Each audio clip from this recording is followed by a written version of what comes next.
belong to you. I belong to you. Do just what you want.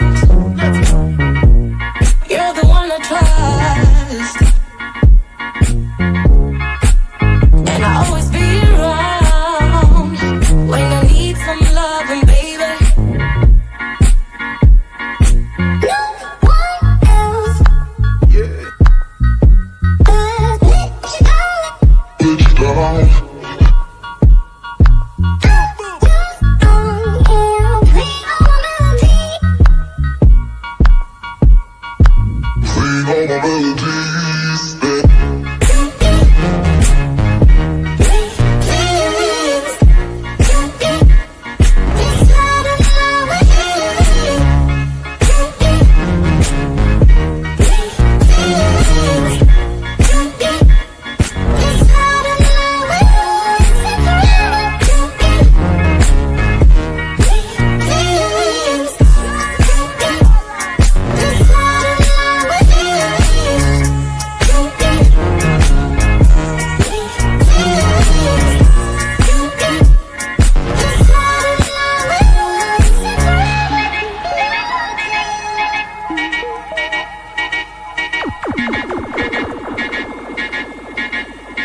All right, we are officially live, whether you're watching it right here with me inside of our webinar room, or we're also shooting this out to YouTube and Facebook right now. So wherever you guys are watching, I'm so glad that you guys decided to join me today. And also, even if you're watching the recording of this, you're going to get a ton out of it. My goal is to take you guys from where you are. And from what I can see already in the comments, we've got a mixture of people who are still in the process of studying for their certification and trying to solidify the overhead squat, understand like, what am I looking for? What should I remember? Not just for the exam, but also how to do this with people. And then some of you guys who are even former Axiom grads, shout out to some of my people I see out there in the comments right now who are out doing it. And so my goal for you, no matter where you are in that, I believe you're going to get something out of today. You're going to get something out of today because for me, this is an area not just of the material that we teach here at Axiom, as I know many of you guys have come across us as either students or consuming some of our content out there in the world surrounding getting certified and learning this stuff. But this is an area a lot of people struggle with, right? A lot of people struggle. This is an area that I struggled with, you know, not only from a certification standpoint, but even more so. And this to me is my secret. This is my secret goal for our call today, is to make sure you walk away with a better understanding of how to implement it, of how to use it. Because I know that if you feel better about that, it's going to make it easier to study and know the right things for the exam, but it's also going to be probably a little bit more useful at the next step. And I know if you're watching this video, like, you got certified, you get started in the industry because you want to be a good trainer and you want to make sure that you're doing the right things for the people in front of you. And if you find yourself, you know, doing assessments that you're not using, it kind of becomes like, why am I doing it? And for a lot of people, that's what happens, right? They go get certified and they pass their certification, and then they don't really use a lot of what was in their material. And it might be because they don't know how to, right? They don't necessarily know how to apply it. And never had any practice doing it. So whatever it is, guys, I'm excited to have you here. I love it. We got people from India, New Zealand, all over the US. And I will tell you guys, I'll be kind of taking a peek over, right? And just checking in if there's any questions that you guys have as we're going along, especially if it's time relevant to what I'm talking about, I'll tackle it. Otherwise, what I'll also do is I'll probably like tag and star some comments that I might come back to at the end. But this is a good opportunity, team, for us to go not just NASM test prep wise, but if you have some adjacent questions like, Joe, what about this? That's the good stuff, right? Because that's training. You know, I train clients this morning. I train clients every day, Monday through Friday, sometimes Saturdays, because I love it. But what I'll tell you guys is training is about problem solving. And if you can get good at the overhead squat, or even just knowing what to look for in these types of assessments, it's just going to give you a better toolbox to be able to problem solve the people in front of you. Because it's, to me, the fun part about training. It's a little different every day, even for the same people. Every day is this working assessment. And this is a great starting point for many of you guys. All right. So I love that. Boom. We got some people here. Oh, shoot. We got people taking their exam on Saturday. Let's go. Let's go. All right. So I'm going to take you guys through some stuff. And then we're here right now, right? This is where the magic happens, right? As they say, it's like MTV Cribs in my office here in Boca Raton. We're going to do some active stuff. So I'm going to pull the slides away. We'll try to act some things out, mostly because it just makes it more fun for me. And also, I believe, and you can comment for me if you feel like this is you, I would believe most of you guys probably learn a little bit better by doing, by seeing, by experiencing.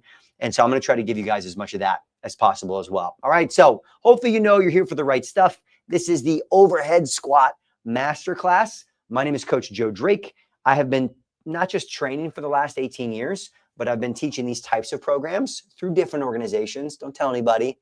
ACE, NSCA, I've taught different programs, but I've been teaching the NASM curriculum for about a decade now. And so it's fair to say, like, I know what you guys need to know. And also for me, the relevant piece is like working with clients on a daily basis. You know, I know like how you can use some of these things. Some of it might feel less relevant and helpful, but you know, I think we've got some opportunities to level you guys up. Right. And that being said, if you guys, first off, I already love, we got people over here connecting in the chat, becoming friends in different areas. That's why Axiom exists, is to build this community around training. But if you guys stay with me, and especially all those that I see here on the call, because I got a nice like little list of my roster. I'm going to send you guys a cool resource when we're done to help you with your studies, and also maybe to help you when you're training people, because I want to bridge the gap for both of those things. So let's rock and roll, team. So here's the tough part, and I'm going to blow this up for you guys a little bit too. It's like, how do we turn all the things that are in your brain and in the book, which you guys know, right? 900 pages. It's meant to be a reference material, a resource. You're not meant to memorize it all. So if you're trying to memorize it all, stop. Stop what you're doing. It's not going to happen. But how do we use that, to not only get you guys certified, which some of you are, and hey, I'm going to give you guys a golf clap, right? Actually, let's do this too. If you are a certified trainer on this call, wherever you're watching, YouTube, in the room, whatever, leave me a comment right now. Give me a fist bump, something, just so I know who all we got in here. Bravo. You guys have done some great work. But there's the next step, which is like, how do we take this and turn it into action and turn it into things? And that is why most people miss out. I would also say too, so why most people fail in the industry. They just don't know how to use what they're doing. They don't have confidence in what they're doing. I love it. We got David Gregory, Axiom grad. Jody's just got her certification. You guys can see over here in the comments. Boom, boom, representing over here. All right, love that. You guys are crushing it. But that's the goal. That's my goal. Even beyond this, we got Michael over here. Boom, throwing you on there. I give you guys some love here. Some of my Axiom grads in here. Great.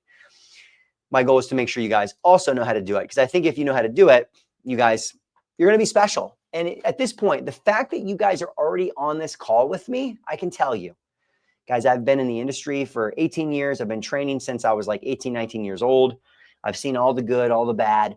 I've paid to be a part of all the groups, right? I own my own gym in South Florida, in business coaching groups. I mean, at this point, I've probably paid I'm sure I've spent well over 100 grand or more on education, courses, coaching over the years. And just the fact that you're on this call with me, to me, says you're special, right? You are rare in the fact that you're going the extra mile to learn and absorb. And so for that, I think you're on the right path. Keep doing this with me, with other people, whatever it is. Because you, baby, you got the opportunity to be a unicorn, right? Which means you're someone who is not only knowledgeable and passionate about what you're doing, but you're constantly seeking out opportunities for learning and for growth. So again, just the fact that you're here is great. And I really believe, first off, I have, 6 and 7-year-old girls. So my life is surrounded by unicorns. So you can thank them for this image that's on here for you guys. But I truly believe if you can get really good at picking up on how people move, and I want you to, I'm going to repeat it again, picking up on how people move. I say it that way versus just assessment, because there's formal and there's informal stuff. If you can get really good at picking up on how people move, that's going to be a key to being a great trainer. And some of it takes time and practice with your eye. But I think that's where the overhead squat can be a great basis, because as we get into the assessment, really what it is it's one clear picture or one movement where we can get a lot of information about the kinetic chain. And I know you're like, oh gosh, he's using those words, kinetic chain. But that's what it is. It's understanding joint by joint what's going on in the body. And the cool part is at this stage, if you can get good at understanding the overhead squat as a formal assessment, then what'll happen, the way you'll become a unicorn trainer, is that you'll be able to pick those things up in every other exercise, right? When someone's just squatting, when they're lunging, when they're hinging, when they're pushing, when they're pulling, you pick up on some of these pieces because you understand the joint mechanics. To me, that's the major goal. That's the major takeaway, because those of you who have worked with me before, you guys, many of you know, I do not necessarily use the overhead squat with every client. It may not be appropriate, but knowing how to do it is huge. It's going to give you a ton of confidence, and it's going to open up some opportunities for you. So I love that you guys are here. And so my goal, right? My goal here is to make sure you guys become OHS ninjas, some overhead squat ninjas. You know how to use it. You know what you're looking for. And you also know a little bit about when and when not to use it. Sometimes the greatest thing about being a coach and trainer is knowing what to do and what not to do with a client. Especially for many of you who might be in that process of like, you're trying to build your business, you're trying to get people in with you. Sometimes the overhead squat can serve you in your first session. Sometimes it can maybe hinder your initial experience. All right. So I'm going to give you guys permission to do some other stuff, but how to implement it, how to use it to build rapport if you're going to. And then here's the key, guys. And this is what I was missing out on early in my training career, is like what to do with the information. Because I'm going to be honest, I put here, this is early Joe. And I love throwing these images up here. This was like long hair surfer Joe. In days of training clients. We used to run this biggest loser program you guys see on the left. Here's me at a NSCA conference in the middle, lifting Atlas stones, and then my cheesy little marketing on the other side. But I'm going to tell you, when I went through all the certifications, NASM, ACE, NSCA, ACE, all this stuff, I dig it. I appreciate it. A little love from my man Zach here, hair on point. Maybe I should grow it back if I get enough comments. I wasn't great at it. Like, I would do all the assessments because I wanted to be a good trainer, right? I wanted my clients to know that I was doing the right things. But truthfully, I didn't really know what to do with what I was finding. Like, I would have someone do the overhead squat, right? I would do some other assessments that are even outside of NASM, but it wouldn't really impact my training much at the time. And I don't want that for you guys. I truly believe as we start to bridge what you're learning with what you're going to use, you only want to be doing assessments that you feel like you're going to gain something from. And also, you know what to do with it. And the reality is the overhead squat, it's a skill, and it's going to take you guys a little time to get good at it. And it might take you time to know what to do with it. And that's okay, right? That's okay. The biggest thing is, like, reps are going to be your friend. Practice is going to be your friend moving forward from this call if you haven't already. And that's the only thing that's going to get you good at it. And it's also going to help you decide how or if it fits into your training with some of the people that you're working with. Because to me, implementation is everything. I want you guys to pass the certification, right? Because I want you to get the driver's license so we can get on the road and we can start driving. But hey, guess what? I live in South Florida. We've got a lot of drivers who have driver's license and they're not great. Maybe they didn't practice. So to me, that's the implementation piece. Is like the things you want to get good at. Crazy enough, you got to go practice it, right? You got to go use it. You got to go try it. And it's going to be messy. It's not going to be smooth. That's okay, right? It wasn't for me. It definitely wasn't for me. And the only reason it is now is because I did it so much, and I did it so much, and I did it so much. And then I taught it and all these things too. So just give yourself some grace, get out there and do it with people. That's going to be the takeaway after this. And I will say, for some of you guys on the implementation side of things, if you want to know more, I've got a whole philosophy behind how I believe you guys can and should approach initial sessions with clients, especially when you're trying to build your business and they haven't signed up with you already. You don't have a wallet and a credit card yet. Like, there's an experience and a sales component to what we're doing. And so I do have some great content on YouTube, like this one, new client first session framework. We have some other things here out on the first session frameworks as well. I have some trainings on this stuff. So check that out if you want to go deeper, because I'm not going to spend too much time on that. But I do believe there's a whole philosophy on how to approach your initial sessions. And I talk a lot about it in there. But for many of you guys, doing the overhead squat in that first session might not be a good idea. So if you want to know more about that, go check this out after you guys go through with me. I'll probably link it up in my email to those who register for this webinar as well, just to make sure that it's easy and accessible for you guys. So that being said, here's the path that we really want to go on as we're thinking about implementation and using this. And then I'm going to start diving in to all of our checkpoints and what to be looking for, because I know that's what you guys came for.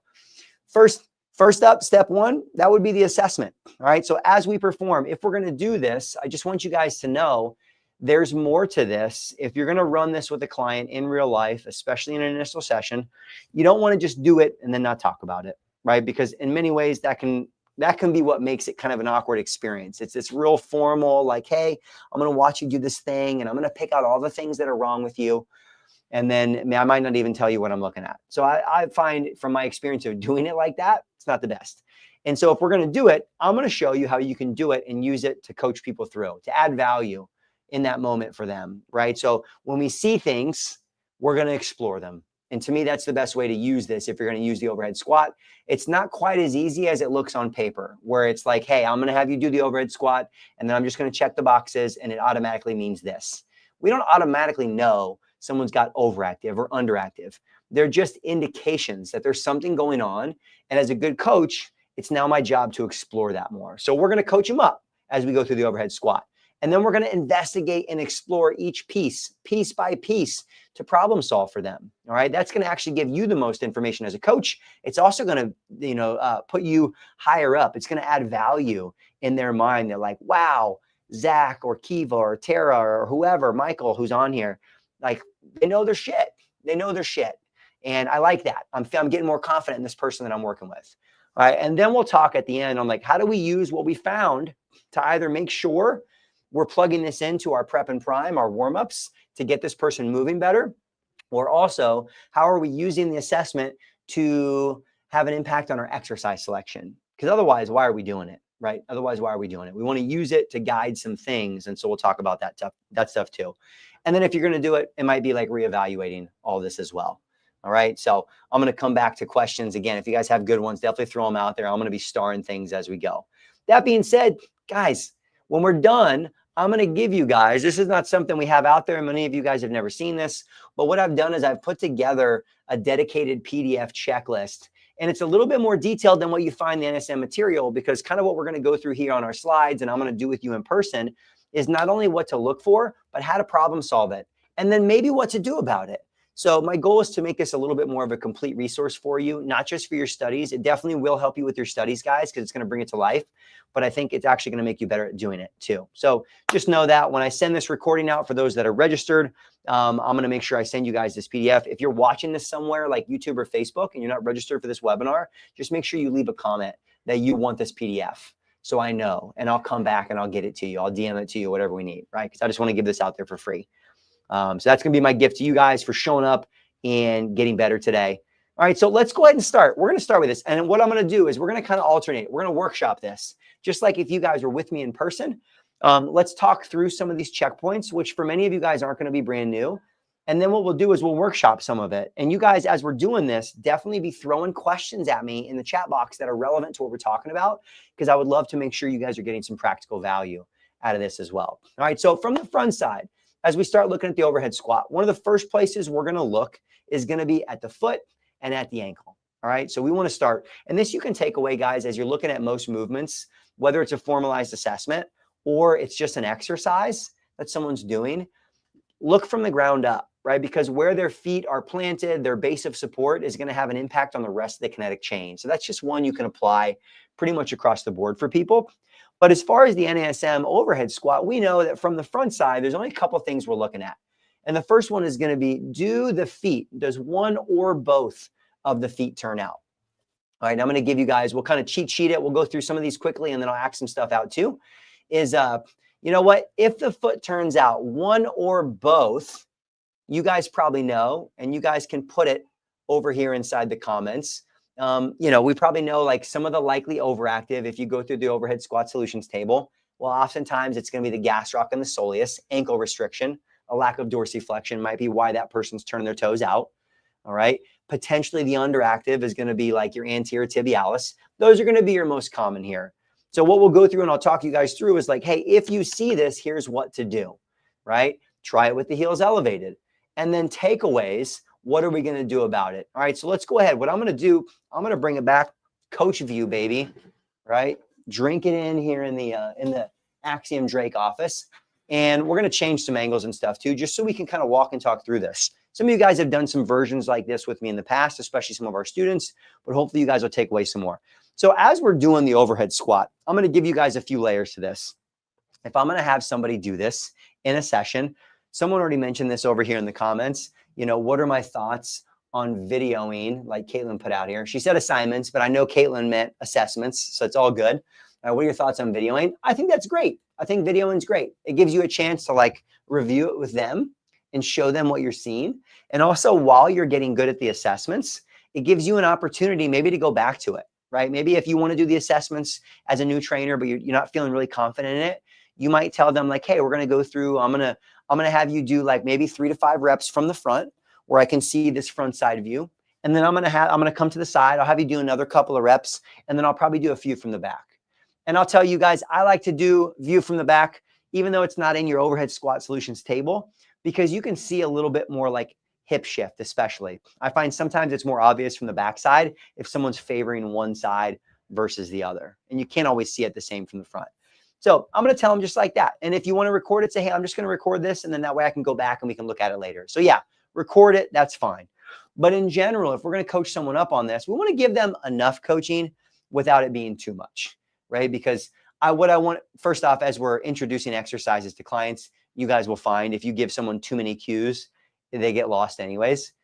so I could like explain the entire setup. They're not going to remember most of it. So what I'll usually tell people is like, hey, you know what, as long as you're comfortable with it, and I'm going to give you guys the appropriate view for here as well, is ideally if we're going to do this, and if you do want to get the best information, oof, I got some pale feet here you guys are going to see. We want to go shoes off. We want to go shoes off. And I know you guys might not have the best view, but this does give us some good information. Shoes can sometimes hide what's going on when it comes to what's going on at the foot and the ankle. And honestly, even the shoes that I had on before, they're built with like a little bit of a heel lift, right? So it actually helps offset some of it. So it's not the end of the world if you do this with your shoes on, but you will get the best information if we go shoes off. And so what I'll tell someone to do, I'll say, you know what, just set your feet up about hip width. And I know it might feel kind of awkward, but keep your toes forward if you can, right? Feet forward. So I'm going to set them up there first. All right. So once we've got that established, that's when we'll kind of explain the other piece. Say, all right, that being said, good. Feet look pretty good. I just want you to go arms up overhead. I'm going to demonstrate with them, right? Try to kind of create like this Y position with the arms. Keep them straight if you can. And then I just want you to take your time. And I want you to sit down into a squat as deep as you can go, nice and slow, coming down and up. And just don't overthink it. Just take your time, go slow. Give me like 3 to 5 reps. And then I'm going to kind of talk you through some things from there. So I'm going to try to keep it pretty easy. Just set the feet up, get the arms set up. You might show a rep or two, ask them to sit down, and then that's going to give you some good information. Now, the cool part about this is, even if you're not good at picking up all the overhead squat pieces, what this is also now telling us is how do they take direction? Like how quickly do they pick things up? Are they a client that can see me do something and they can replicate it? Or are they someone who maybe they're not really connected with their body? They're not a natural mover like some of you guys might be. Although that's not in the overhead squat table, it is good info. It's good information because I'm kind of gathering like, what are they going to need from me as a trainer? Are they someone who's pretty well versed with exercise? Where like, I'm going to be able to keep it pretty simple, as I demonstrate an exercise and they can replicate it pretty well. Or am I going to have to like be patient with my coaching and my cueing? So in general, there's just some great stuff you can pick up as we're implementing new things like the overhead squat or any other exercise. But from there, that's when I'm going to see, first off, encourage people to go slow because people like to speed things up. And as you guys know, not only when we go faster is the body less stable, but it's also harder to pick these things up as you do it. So slow them down. Okay. So that's in general how we're going to have them do it. Now, the key here though, as well, is as I have them do a couple of reps, everything that I find and see, here's 2 things I want you to think about. First off, it's generally not going to serve you the most to get people signed up to train with you by only focusing on like how broken they are. Like, ooh, that's bad. Ooh, that's bad. Oh, that's wrong. We're going to have to fix that. Keep in mind, guys, we're not physical therapists. We don't fix things in the same way. I think the best way to approach this is that we're doing this so I can see how you move. So I can, identify, hey, if there's any areas where you talked about some pain, that's going to help me relate what's going on with your body. And so for me, it's going to help me identify, are there any exercises we should avoid, right? Are there things right now that maybe aren't going to be great for you? And then also decide what exercises are going to be best for you. And the areas where we might need to strengthen things just so you can get the most out of our training. So for me, I definitely still want to paint this as a positive experience and not just focus on the negative, because most of you guys, if you guys came and did this overhead squat with me, it probably wouldn't feel and look great. And we all probably train with some intensity. Like my overhead squat isn't perfect, but I can still train pretty hard. And so I want people to know when they come in, like this isn't about just keeping you hostaged into fixing you for the next 2 or 3 months. It's just going to help me make sure I figure out the right moves for us so we can train appropriately without you getting injured. So there's a lot of ways to go about it. So that's in general. But then from there, let's talk about this first one with the foot and the ankles. All right. We'll talk about the foot and the ankles first. So, in general, we want the toes forward. Because if the toes aren't, right, if we're out here, this is one of the best ways for people to get away from ankle dorsiflexion. Okay, now I'm a great example of this. This to me is going to be the most common reason why you might get people unable to squat with their toes directly forward. And I would venture to guess most of you guys, when you're not doing the overhead squat, but when you're squatting, this probably isn't your squat position.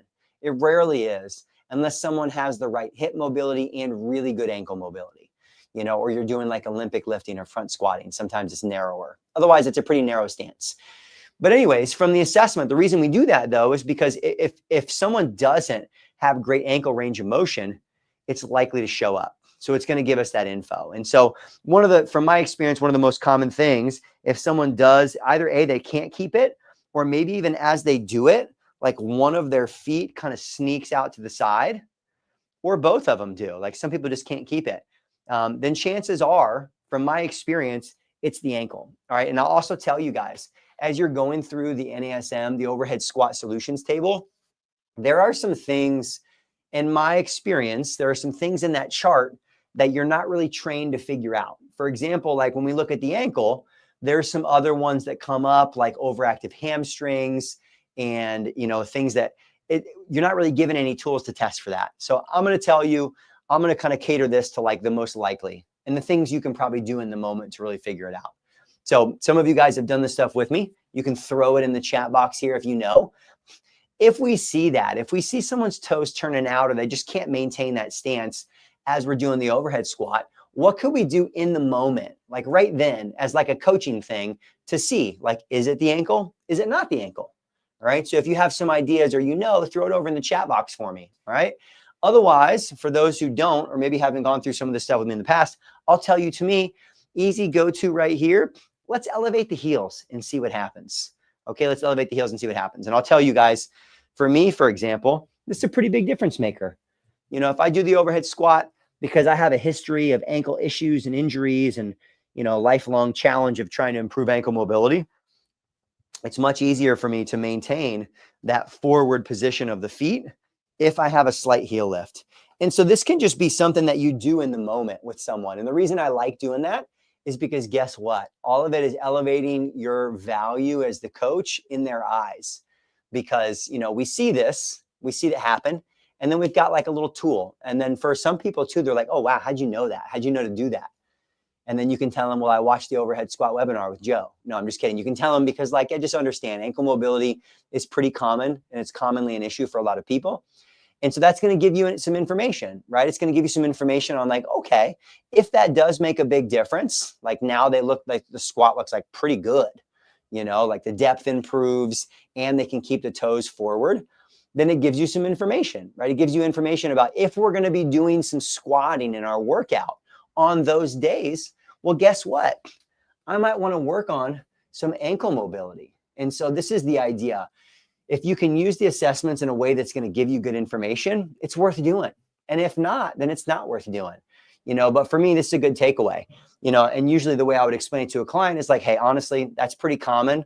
From what I'm seeing just from these first couple reps, doesn't mean we're not going to be able to squat, right? It just helps me identify what type of squat we're going to do. And also for a lot of people, sometimes a little bit of ankle, like range of motion in our warm up will actually improve that.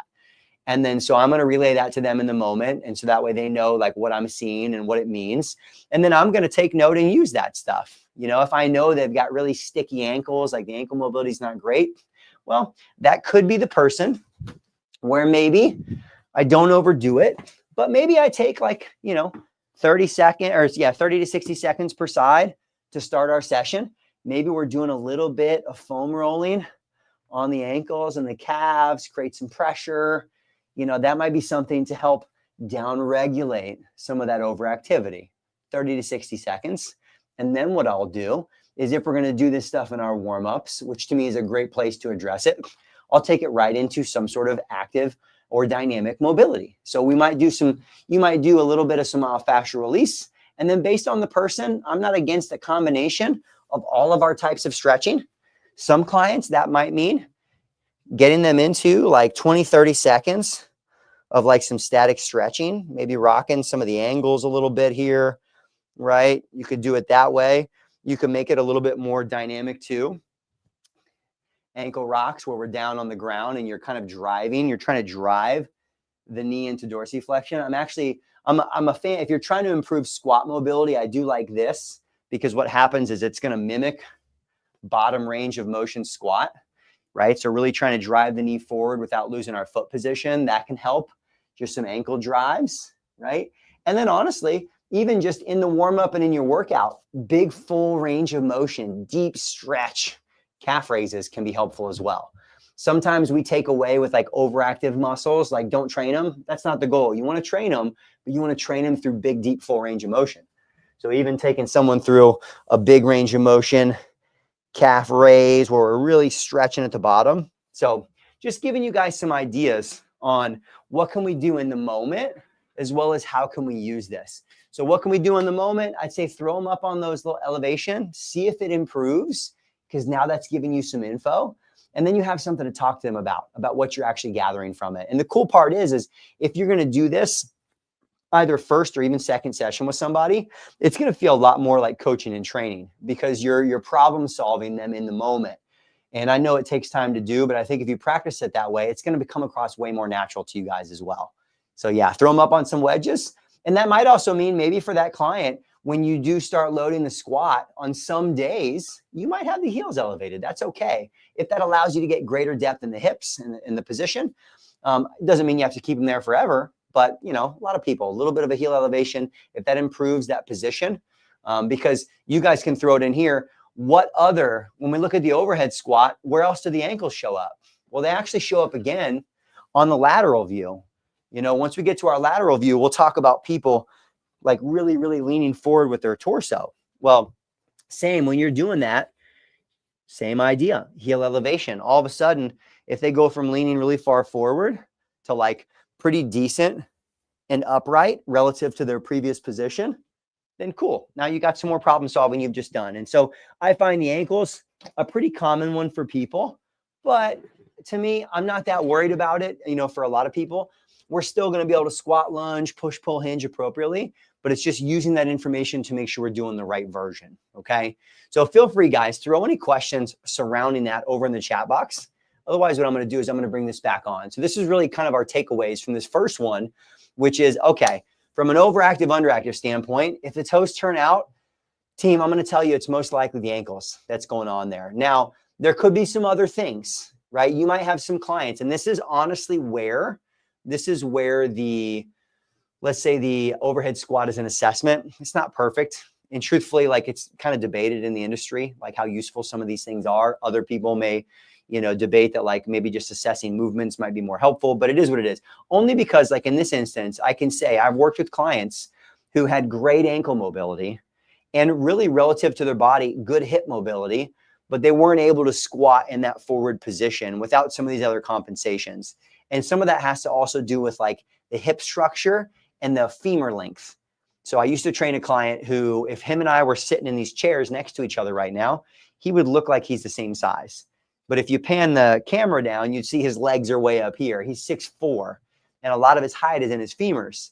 And so when him and I used to go through and do some of this stuff, even as I was starting to teach these courses, he was a great example of like he's got the mobility in these right areas, but his body is just set up different. And that's okay. Because really, to me, this is where, when it comes to the exercises and the technique we're going to do, we also just want to optimize like what is the best squat position for this person. And what will play a role in there will be ankle mobility. It will be hip mobility, right? It will be some of this mobility stability component, but it will also be dependent on their lever lengths.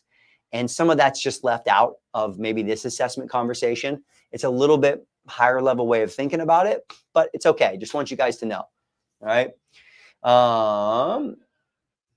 Right here. So here's a question from Vera. If putting a wedge under the heels doesn't work, does it mean something else is overactive? Great question. Yeah. So if putting something under the heels doesn't change anything, then what that can tell us is it's likely not the ankles, and maybe it is. Maybe it is the hips. Maybe it's something else with their. And to me, that's where, you know, there's some other problem solving that might have to go into that. We're not going through in the CPT a lot of like muscle tests, specific muscle tests. That's kind of a layer above. But for someone with the right skills, we could problem solve it that way. If it was me teaching you guys in person, probably what I would do is, if it's not the ankles, then what I would do is I would step away from the overhead squat form, and I would just start problem solving like, hey, let's try just a little toes out. And let's see what happens. Let's try changing our width a little bit, a little wider. And I would actually transition into just starting to problem solve, what is your squat going to need to look like? And can we get you into a position that looks and feels good? If so, cool. Like, let me just make sure I know that. And then as we do other stuff, as we start training, I might find and problem solve, maybe I need to improve hip mobility, right? Maybe I got to work on flexion, extension, internal, external rotation. But at this stage, right, with what we're looking at, I think it's like, hey, probably for a lot of people, from my experience, it's going to be most likely the ankles. And if it's not, then that just gives us more opportunity to problem solve from there. All right. So I like that. Great question. And yeah, it very well could be their hip structure, their hip mobility, so that would be the next thing that we would go into and explore. All right. So yeah, so hopefully this is helpful in this first one. Anterior view, as we said, takeaways, integrate ankle mobility on their lower body days. Maybe explore a slight turned out foot when we're actually, and this is kind of, from this, obviously we're now going to set up their ideal squat, and their ideal squat's probably, most of you guys are going to have like a 10 to 15 degree toe turnout because it makes a little bit more space in the hips. And then, as we start loading, with our loaded variations, I'm going to front load, because the nice thing about that, if we have someone who's got ankle mobility issues, when we start front loading, it helps to keep us a little bit more upright, and we can get into some deeper positions. And that might actually allow us to like improve some of our ankle mobility. Funny enough, once we start to add weight on the body, things might clean up. And that's kind of the benefit of doing the body weight movements, because we just see like, what's the body doing on its own, right? So throw any questions you guys have in there about this first one. But I would say those are some pretty quick and easy ways to problem solve this first piece, if we see that. And again, it's pretty common. Not a lot of people are going to have the mobility and maybe stability, but oftentimes mobility to squat that narrow. It's not going to be as common that you see that. All right, so let's talk about the next one that we see. This next common, from the front side, because really for the most part, the big things we're looking at is like what's going on with the feet, and then what happens to the knees. And there's obviously a relationship between these two, as you guys know from what NASM calls pes planus, right? Kind of flat-footed as the feet roll in.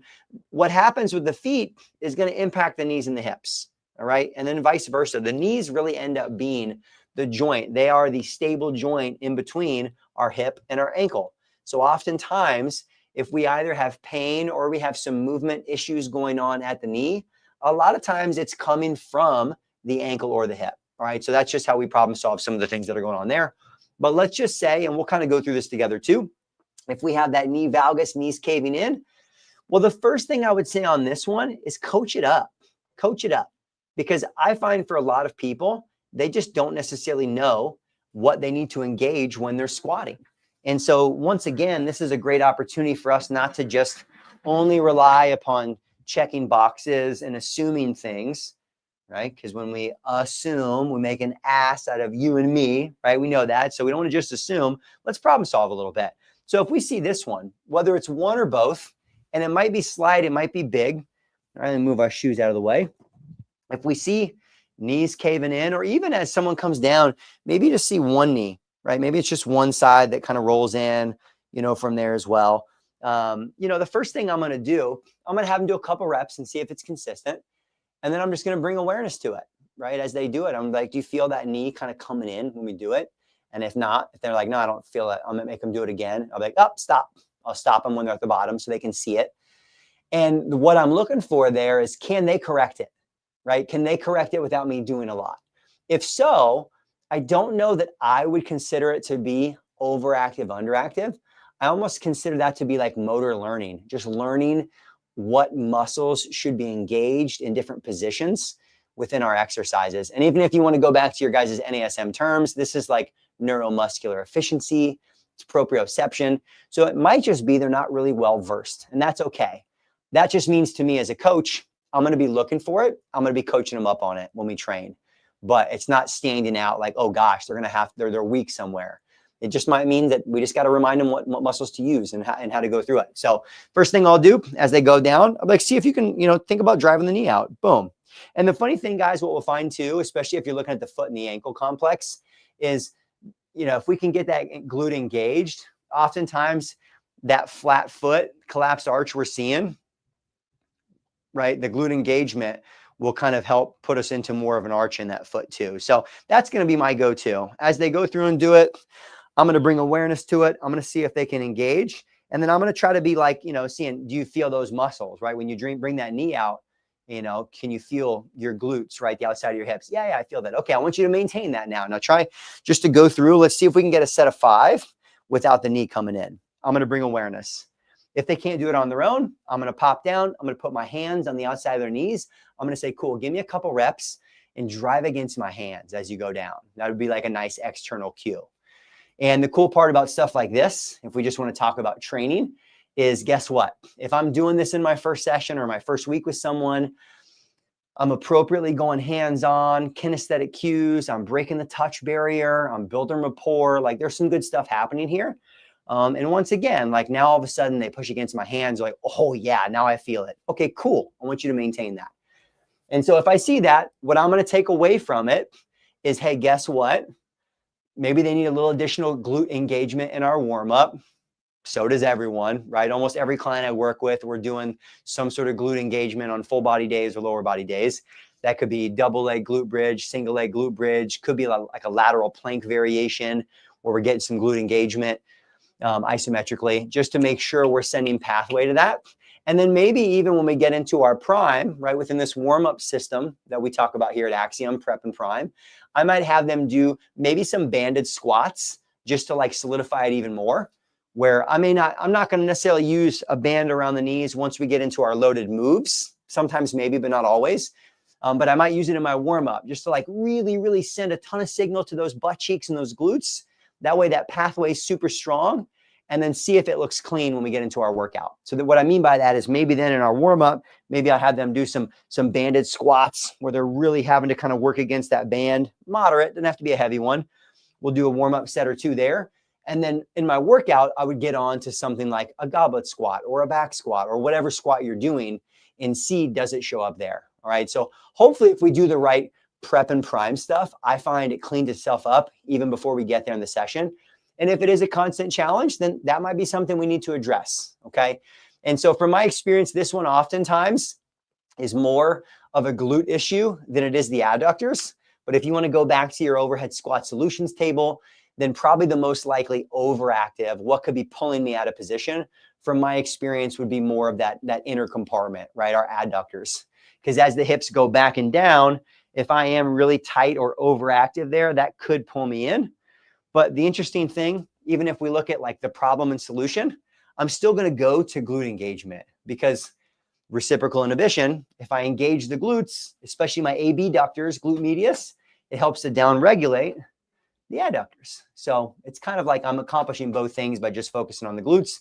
But if you wanted, you could also include that in maybe some of your prep and prime as well, some of your mobility work on saying, hey, maybe let me get them more comfortable opening the adductors up and see if that improves. And this isn't a bad one, right? I mean, in general, oftentimes improving a little bit of the adductor mobility and comfort being in lengthened positions will help, not just with depth in our squat, but also like stability and strength down there, as the adductors kind of play a role with the hamstrings and stability of the pelvis. Okay. So feel free, guys, as we're rolling through this, any questions? I know I'm kind of like throwing a lot of things out here at you, but I just want you to have an idea. I feel like if you can think about how to use it for yourself in the gym and with people, then it will make some of the exam stuff a little easier. But let's jump back onto our slide just to bring it back home here. So as I mentioned, first off, try coaching them up a little bit, see if they can fix it. You know, drive the knees out, screw the feet into the ground. There's different cues we can use. If not, use your hands, make them drive against you, something to make them feel those muscles engaged. And then your real takeaway is maybe you need to improve some adductor mobility. Maybe that's the overactive area. Introduce some real easy lateral lunge progressions just to get them like down regulating some of the tension there. You know, their brain might be holding on to that to keep them restricted. And then emphasize glute activation in your prep and prime, glute bridges, side planks, monster walks, all that stuff. All right. You can even see even our little stretch here that my guy, Dr. Horschig from Squat University is doing, is a great example. Okay. So again, for me, another one, you know, not really a make or break, but one that we definitely can improve. And the other movement I'll say where this comes to mind for me that I'm going to be looking for it, even though it's not going to be the overhead squat, most times in this first session, I'm going to have somebody probably doing the lunge pattern, right? Like more of a unilateral, like a lunge pattern or a step down or something in that initial session, is just a way to see how do they do when we're more single leg, more unilateral. And I'm going to be looking for that same thing, because if it shows up in our squat, chances are once we're in a split stance, it's also going to be something they struggle with, controlling the hip, the knee, the foot. And so it just gives me another one to say, okay, cool, I'm going to look for that. And I'm going to, truthfully, I'll probably even prioritize training that in our program, because I know that'll help them improve the ability to control it that way too. All right. Love it, guys. Bam. Well, guess what? That's the anterior view. In general, you might be looking like, what does it look like if I had to give it a grade? You know, it's like is it an A? Is it a B? Is it a C? There's just kind of a smell test, and then those two main pieces. Okay, that's really, to me, that the big things we're looking through. And you can get further into assessments where we're getting really nitty gritty. But I think in the end, when we're thinking like, I'm really just trying to figure out what should they not do? What should they do? What areas do I need to improve mobility or stability in? I think we covered a lot of good ground there for people as well. And the cool part is when you take away those skills from the overhead squat, you can use it just in the squat, right? Kind of fine tuning and playing with their position. In general, it's not necessarily in the assessment this way with NASM, but that's the piece too. Once we use this information, then we want to transition it over and just say like, let's optimize your squat. And I look at it, it's kind of like the eye doctor. You got to let them try a couple different positions, see what feels best. Because even if you guys are watching right now, if you pull your knee up into your hip, right? Chances are if you keep that leg right in front of you, like the overhead squat, and you pull it up, a lot of people will kind of feel a little stuck or even pinchy there. But all of a sudden, if you pull it out to the side a little bit, you're like, oh man, I can feel like I can pull that baby way up higher. This is kind of like a version of what's called the hip scour test, which is just trying to see like, what's the most natural path for your hips? And if everyone on this call, we all did it, it's all going to look a little different. So just know that then when it comes to the exercise side, we just got to problem solve their position. Some people are squatting too wide, some too narrow. So play with that a little bit and then communicate. Did that feel better or worse? Right? When you change their feet, and then maybe like, oh, it felt better. And be like, yeah, it looked way better. You got way deeper. Cool. Like, let's remember that, take some notes on that, wider, narrower, or whatever it is, just so you can get them in better positions for their training. All right. So that's a real takeaway. Let's keep this rolling here. Let's roll right into our lateral view as well. Bam. We're bringing it right back. And we already talked about some of this piece. I'm actually going to go faster on this one because I think this is most commonly the one that I'll see. Is when we're looking at the lateral view for this forward lean, like the body comes way forward. Once again, from my experience, oftentimes this is the ankles. And so you can use that same little trick, pop something back onto the heels, see if that angle, right? Because you can see the image of our girl here. Those two lines cross each other. In a perfect world, the shins and the torso are almost parallel.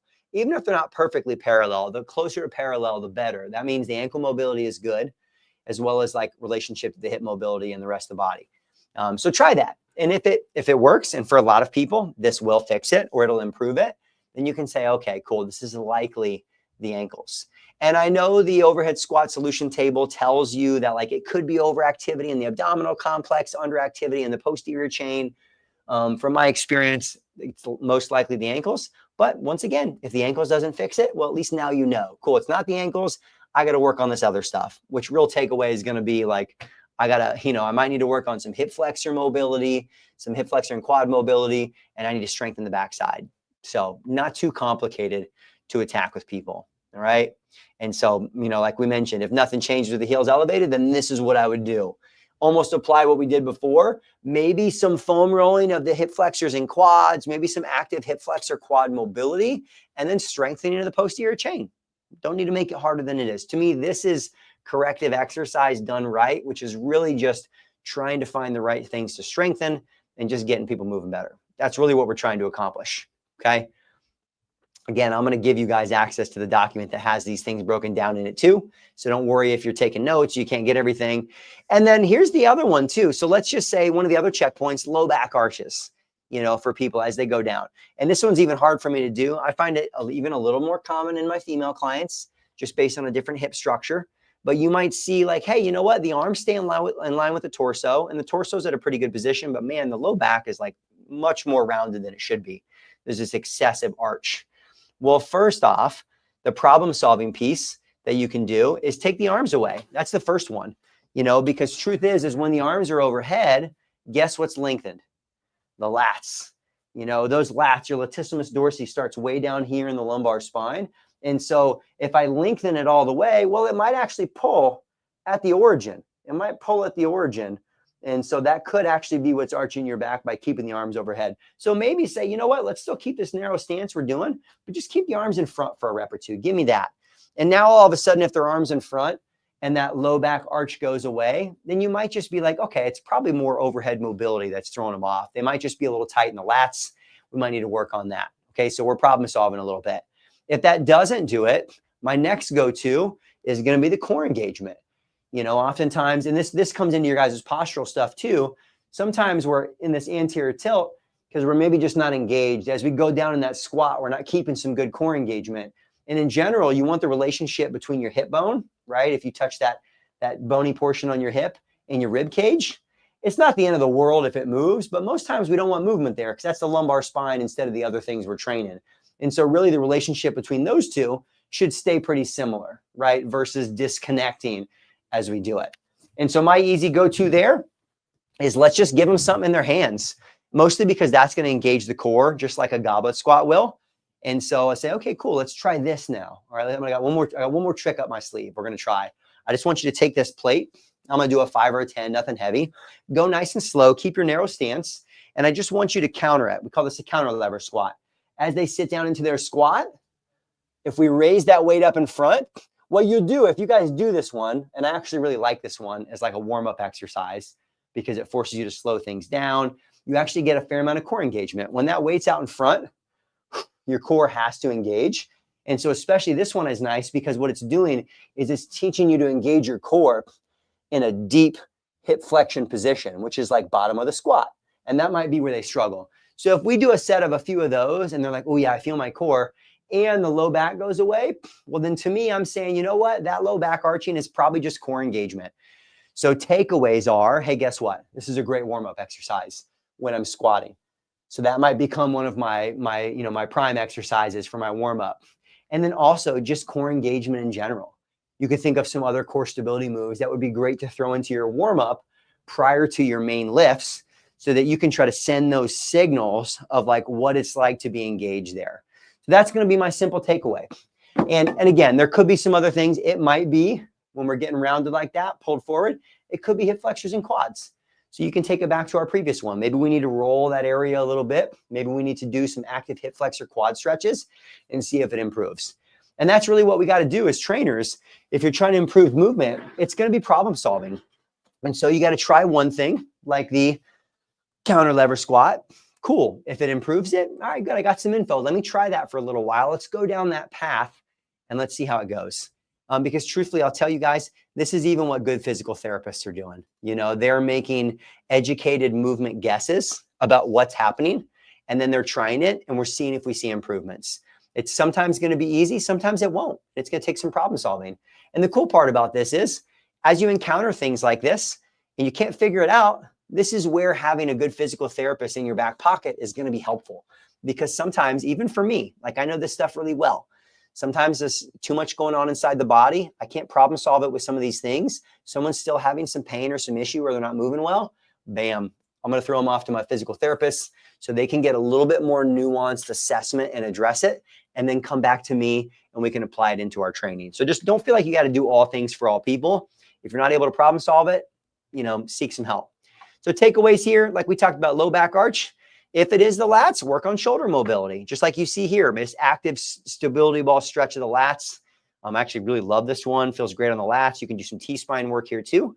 And if not, then maybe it's the core. Do our counter lever squat, or maybe do both of them, right? You might have to kind of problem solve and try these things. So I think find some great things to integrate into. So Mark Ellis act, I'm going to throw this out here. So is this the same as the anterior pelvic tilt? It is an anterior pelvic tilt, but it's happening during your squat. So yes, it is an anterior pelvic tilt that we're looking at. That's the low back arching. That's what's happening. And these are maybe some ways, right? I have to say maybe because we don't know. These are maybe or hopefully some ways for us to improve it. Okay. And then last one from the side, we'll look at the arms falling forward. This one ties right back in for a lot of people to what's going on just with overhead mobility. There are some pieces that are happening here. For a lot of people, this might be lats and pecs. Okay. So I put on here for you guys to kind of problem solve stuff you could do. If someone's, if you're seeing this show up in the overhead squat, you could just also say, cool, let's stop squatting for a second. And let's just have you do some overhead. All right. Let me have you kind of stand. You could have them stand against a wall, feet, shoulders, head, just to keep it isolated. Or if you're good at cueing it, you can also just have them do it in free space.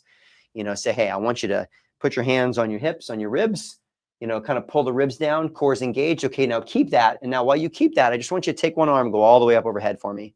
And what I'm looking for when they do this is, can they get the arm in line with the ears? All right. Some people, if they can only get like right here where you can still see the rest of the head, that's going to be a pretty good indication that they're lacking some mobility. Maybe it's lats, maybe it's, shoulders, pecs. Or the other thing you'll find is they'll do it, but they'll give you that rib poke out. Okay. And if they do, say, hey, bring those suckers back down, core engaged, try to get there.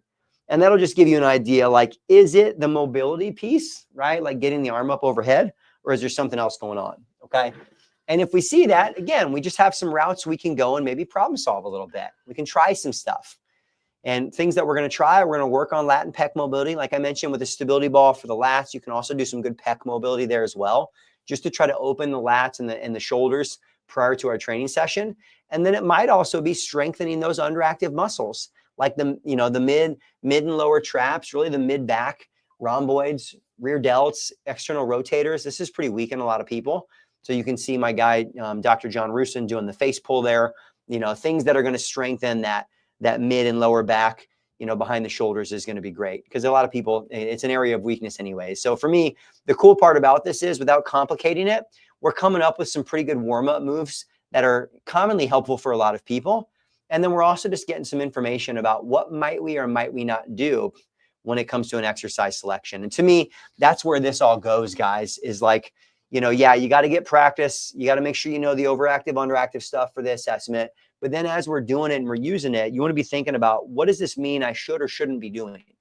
Because in the end, that's, if someone's coming in and they're going to start working with me, that's what I want to know. Like, I want to try to get them on the best program for them right away. So I really like this stoplight concept. And the stoplight concept has a lot to do with like red light exercises we probably shouldn't do, and I'll give you some examples. If someone's got bad overhead position, the arms are falling way forward, they can't get them up in line with the ears without the ribs poking out. Well, I can tell you right now, we're probably not going to go right into direct overhead work. It just doesn't make sense for them, right? It doesn't make sense. We want to make sure we are not shoving them into exercises that aren't great for their body. And this is honestly, guys, why a lot of people continue to hurt themselves in the gym. Not only are they not strengthening some areas of the body they might be weak in, but they're just doing exercises that aren't good for them. And for many people, like maybe a barbell back squat might be one of those moves. You might lack the shoulder mobility or the hip mobility or the core stability to be getting the most out of back squats. It's a great exercise, but it's one of the most advanced squatting patterns we can do. And so for some people, like, that might be yellow light. It might be like, hey, we're going to squat. And because I know they want to get better with the back squat, we're going to do it, but we're not going to load it really heavy. I'm going to call that a yellow light exercise based on how I see them moving, because guess what? When we did our overhead squat, their low back was arching quite a bit. So I got to work on some of that core stability. Their ankle mobility wasn't that great. Their overhead position wasn't ideal.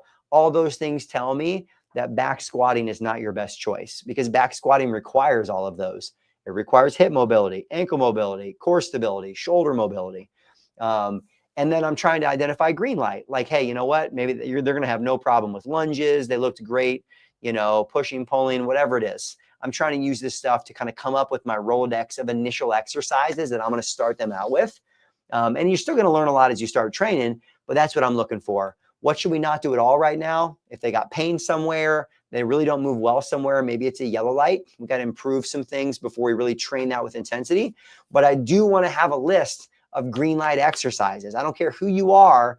I want to find, what can we train with some relative intensity? What can we train well? What can we train hard from week number one? Because I'm a believer that, like, people want to feel like they're training, like they're doing something at their own little stages. And so I'm all about finding, like, hey, I'm going to find those green lights and we're going to gas pedal it. We're going to make sure that we're off to the races together while we kind of work on some of these other things. All right. So, and again, I've got some other stuff that goes deeper into that content and that concept, but I think that's a huge one. And for me, that's what I'm looking for. And this honestly is one of the reasons why I don't always just do the overhead squat in that first session, is because I need to see them do some other things. I need to see them push, pull, lunge, hinge, squat. And many times I might feel like I get as much more information out of that than the formalized assessment version. I can still get ankle mobility, shoulder mobility. I can find out where they're weak, where they're not moving well, by taking them through some warm-up moves as well. So there are other ways to get this, but I do believe your ability to understand it will help with everything else. It means you're going to understand the kinetic chain. You're going to understand where we require mobility and stability throughout the body. So if you guys have gotten some value from this call so far, I know we still got a handful of people on with me. Throw me a comment in here. I'd love to know. I want to know that people are getting something out of this. Same thing from, you're watching the recording on this. If you got some value, let me know. And also, we're going to start to roll into some time where I can tackle like a few more questions. I've pinned a few. But one thing I want to throw out there for some of you guys, I know some of you guys are students or former students, so some of you guys are already rocking and rolling with us.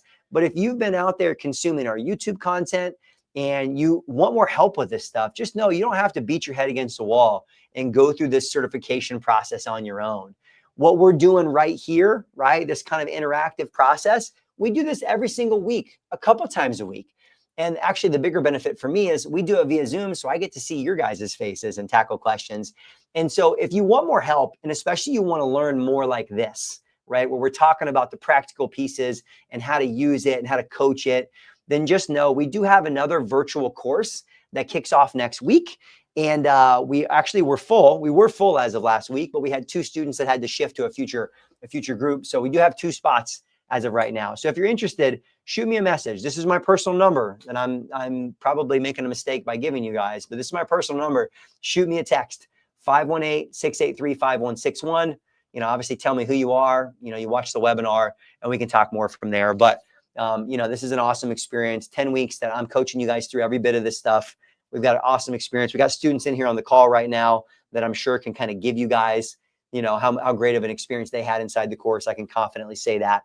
So, you know, feel free to ask them in the comments as well. But what I'm also doing, if you are interested, I actually do have kind of a bonus free CEU course. And this is pretty big. This is opportunity potentially to spend some hands-on time with me as well for those who can come to South Florida. So that's something that I'm going to add on for the last 2 people who join this group, because I just want to get this course filled up.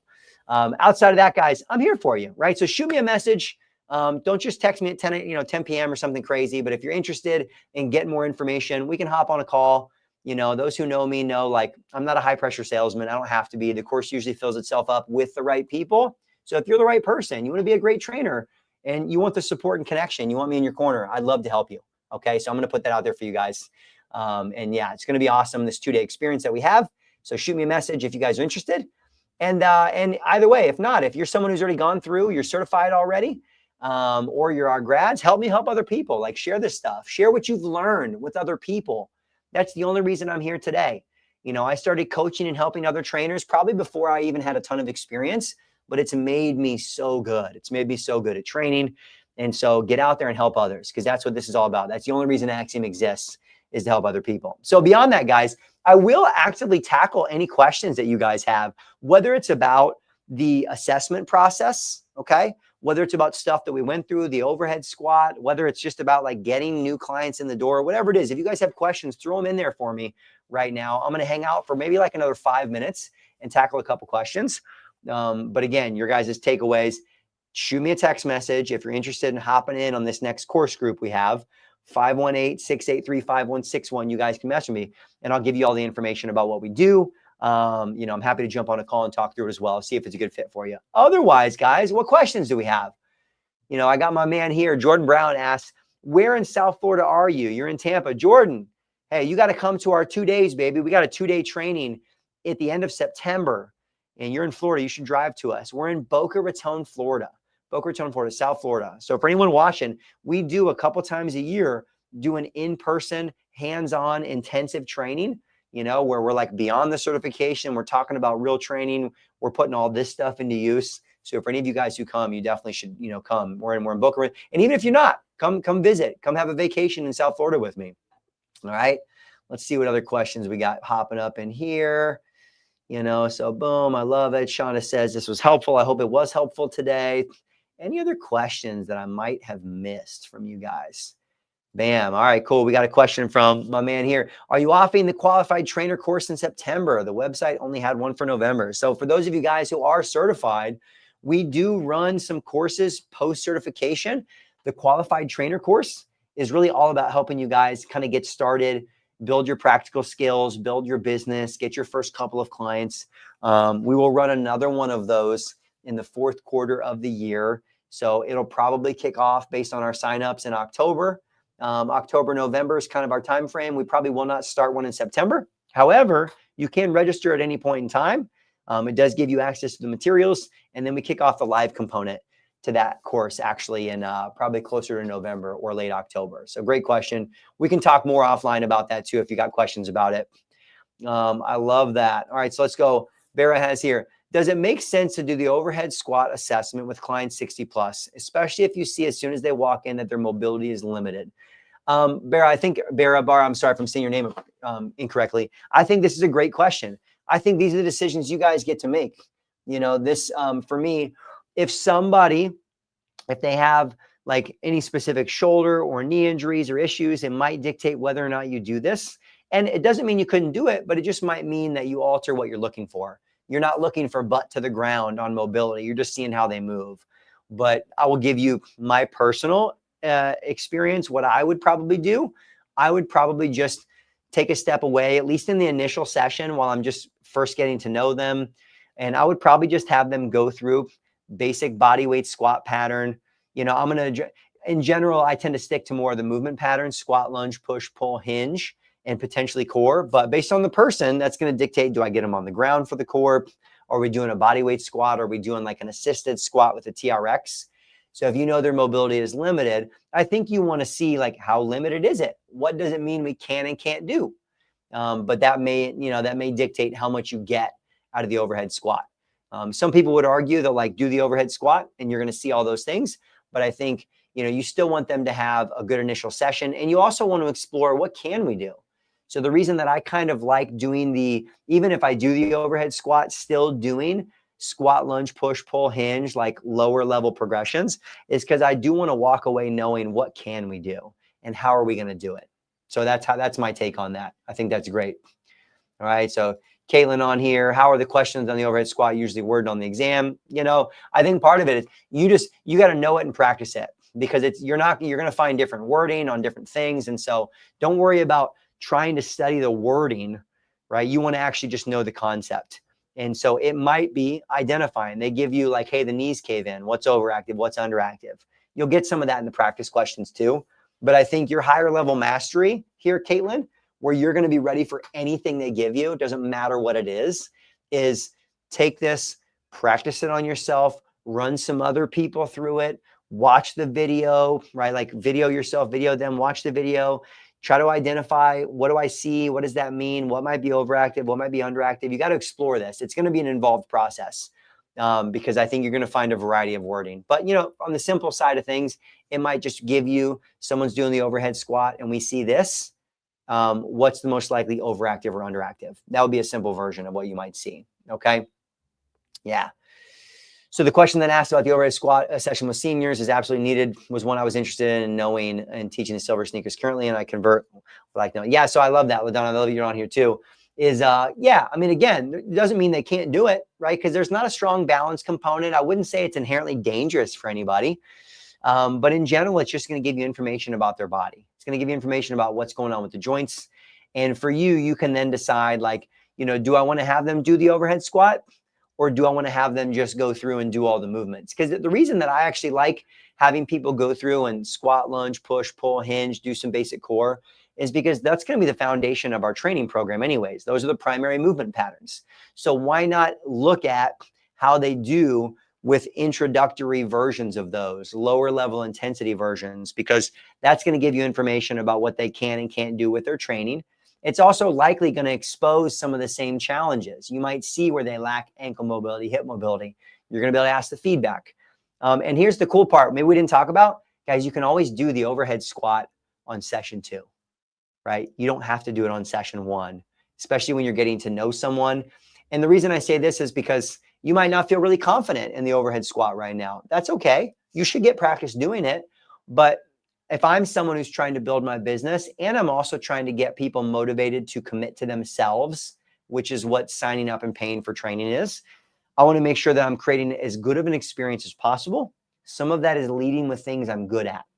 And so in my opinion, until you get better at it, you might not want to lead with it. Doesn't mean you don't do it though, right? Because I can lead with those other things, still keep them very safe, get a lot of great information. And then once we've got that first session in, and I'm starting to think about what we do, then I can say, hey, you know what? I'm also going to have you do this version. It's more formal assessment. It's going to be a way for me to maybe just pick up on some more detail. Maybe we didn't get in our first session. And also I can kind of track how it looks over time. So I think that's where you don't really have to choose. You can do both. But like most things in life, how we implement it is going to have a really big impact on some of that stuff. Cool. We got a couple more here I'll tackle. Mike says, what if we suspect that the forward trunk lean or the forward turning out is because of skeletal factors, long femurs, and also not lack of coaching? Do we plan as if they're overactive, underactive? No, definitely not. I think, Mike, that's where your intelligence of reading the person in front of you and then problem solving and trying some other things. Because if you take the overhead, let's say you have them do the overhead squat and these things happen, the toes, you can't keep the toes in, or we lean forward and you say, cool, okay, I got some information there. Let's try this now. Let's take the hands out. Let's go bodyweight squat, right? And then you might even go into like a light goblet squat and see if we play with the foot position and get them in a great stance. Can they squat with good depth? Are you comfortable as the coach with the position they're squatting in? If so, then that just might be their squatting position. It might not be.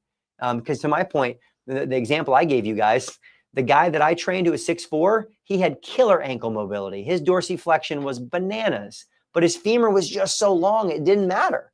It was going to bring him forward. And so when him and I squatted heavier, because he was a big, strong boy, rugby player, was sailing for America's Cup, like competitions, he's a strong guy. And so really just what we did is we squatted with a little heel elevation, and that was like pretty standard whenever him and I did like heavier loading, because that was what kept him in a better position. That's fine. To me, that's training, and that's making the right decision for the body and the person in front of you. So I think that's a great question. Great question. Love it here. Joshua, he's right. You want to know the material and understand the concept of the test and not get caught up with specific words. Just know the material. Yeah, there we go. Love that. That's going to be the best for you guys. And then last but not least, Mark on here, every workout is an assessment. Every assessment is a workout. Hey, man, you got it, man. Every time someone's moving, we're addressing and assessing what's going on. And mobility is going to change day to day. It's going to change day to day. Did they travel? How'd they sleep? What's the recovery? What was their training like? And so that's where I think knowing how to do the overhead squat and his assessment, it's a great skill. It's going to mean you know a lot about the body. And then once you know that, you can transfer that knowledge over into other movements, and you can see that they all fit together, right? Sometimes the overhead squat is a helpful tool to do and use in the formalized way. And sometimes it might not make sense in that scenario for that person. And those are those sometimes tough decisions when you're new to figure out what to do. And that's one of the reasons why for a lot of newer trainers, we still teach the overhead squat and how to do it. But sometimes we might say, hey, you know what, maybe place that in. Maybe place that on session 1. Like, let's still do it. But you can get a lot of good information to know how to train them appropriately and what their body needs by taking them through these other movements. And honestly, even if you do the overhead squat in the first session, I say still do the other things, because you're going to see other stuff. You're going to see other things when they're lunging, when they're doing a push-up, when they're doing a TRX row. And so don't feel like it has to be stuck in just one or the other. But I love it, guys. I appreciate you guys being on here with me. And as I mentioned, whether you're watching this in real time or after the fact, I am going to send out the PDF resource, that gives you guys kind of this breakdown that we went through on here. And I'm here for you guys. Any of you guys who want to get some additional help, become a part of the Axiom community officially, whether it's with a virtual course where we're going to help you guys like master all this stuff, dominate the exam, and feel more confident going in, or you're already certified and you're trying to navigate the next steps. How do I start to build my programming and my processes? How do I get clients in front of me? How do I get out there as a confident coach? How do I find the right gym and get started? All these things. If you're thinking these things, reach out to me. You guys can hit me up. I threw my number in here, 518-683-5161. Shoot me a text message. You guys can also find me on Instagram. I'm pretty active there as well, at Coach Joe Drake. I wish you guys the best of luck. I'll see you guys soon.